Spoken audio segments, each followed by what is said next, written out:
Markel Olano, Gipuzkoako diputatu nagusia, egunon. Egunon, bai. Zubietan hasi dira errauste planta puntuan jartzeko probak. Entzun zenuen atzo Zurbilko alkatea.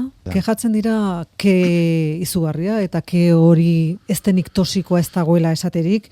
Eta datorren ostiralean manifestazio egingo dute herrian, udalaren deiaren ondotik, erraustegia gelditzeko eskatuz. Gainerako Gipuzkoako udaletara ere eskutitza igorri dute bat egin dezaten. Kezka horri zer erantzuten dio Aldundiak? Zilegi da kontra egotea, baina ez da zilegi osasun kontua mahai gainean jartzea populazioa bildurtzeko.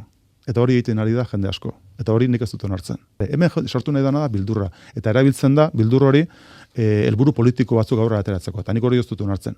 Berriro diote, errespetu handia diot protestari eta kontra egoteari, baina muga batzuen barruan. Nik uste dut muga batzuk batzutan gainditu egiten direla, eta nik uste dut hori ez dela onargarria. Zuk esan dezakezu asko errespetua, esaten duzu funtsean, errauskailua, ez egin behar dela, eta bertako kutsadura ikertu dutenak ez direla egia esaten ari, hori esan du Markel Olano, bera jakin du. Ez hori bakarrik. Esan du, ari direla hori erabiltzen, argumentazio bezala beldurra zabaltzeko, eta hori berarentzat ez dela onargarria. Ez daki ze formazio daukan alor hauetan. Ikerketa asko daude argitaratuta. Aldizkari serio, fidagarri eta modernoetan. Errauste plantaren osasun kalteak nabarmentzeko eta evidentziaren mailara eramateko.